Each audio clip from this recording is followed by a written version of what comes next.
A new Senate majority came to office this year with a different outlook on government funding from the previous majority. First, we passed a budget. Then we worked across the aisle to pass through committee the dozens of bills necessary to fund the government.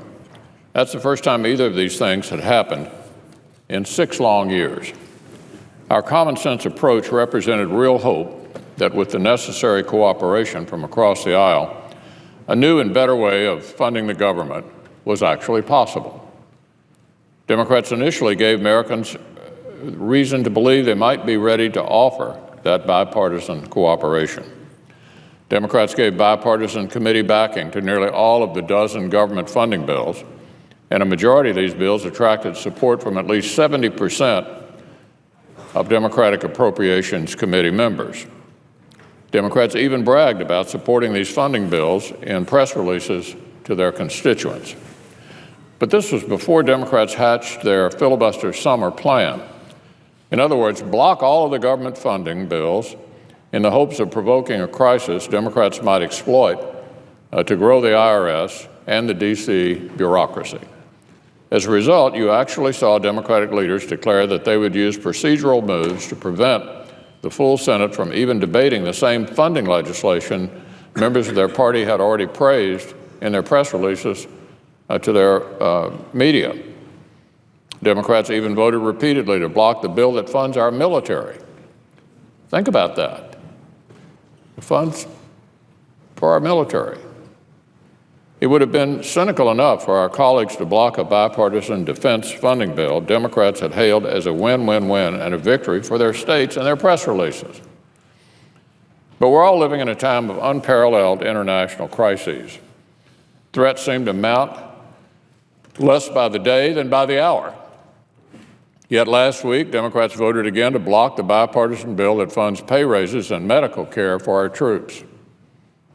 It was really extreme. I wish I could say it was the only extreme position our Democratic friends took last week. On Thursday, senators were given a choice between funding women's health and funding a scandal-racked political organization called Planned Parenthood. Republicans stood up for women's health. Democrats stood up for their political friends. I think Democrats will come to regret their continued prioritization of the needs of the far left over women, over our military, over seemingly everything else.